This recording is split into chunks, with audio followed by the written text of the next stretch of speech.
اپنی دوستی، اپنا تعلق، اپنی وفاداری اعمال صالحہ کے ساتھ۔ آج بڑی غفلت ہے، بڑی غفلت ہے، بڑی غفلت ہے۔ انسان جب قبر میں اتارا جائے گا، آپ حضرات نے بارہا علماء سے سنا، قبر کے اندر انسان سے سوال جواب ہوگا، اور اس سوال جواب کے بعد جو انسان اعمال کرنے والا ہے، اچھے اعمال کرنے والا، عذاب کے فرشتے جب آ جائیں گے،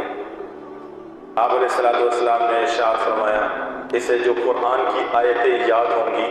وہ سر کی طرف سے آ جائیں گے۔ عذاب والے فرشتے کو بولیں گے نہیں،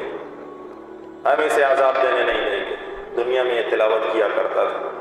جب یہ عذاب والے فرشتے دائیں طرف سے آئیں گے، پیارے پیغمبر صلی اللہ علیہ وسلم نے ارشاد فرمایا اس طرف سے نماز آ جائے گی، یہ یہاں سے عذاب دینے نہیں دیں گے۔ جب یہ عذاب والے فرشتے بائیں طرف چلے جائیں گے، پیارے پیغمبر صلی اللہ علیہ وسلم نے ارشاد فرمایا یہاں سے روزہ آ جائے گا، کہ نہیں اس کو عذاب دینے نہیں دیں گے۔ اور ارشاد فرمایا جب یہ عذاب والے فرشتے پاؤں کی جانب چلے جائیں گے، یہاں سے انسان کا صدقہ و خیرات آ کر کھڑا ہو جائے گا، اس کو اپنے حصار میں لے لیں گے، کہیں گے نہیں اس کو عذاب دینے نہیں دیں گے، اس کو عذاب دینے نہیں دیں گے، یہاں تک کہ یہ عذاب والے فرشتے چلے جائیں گے۔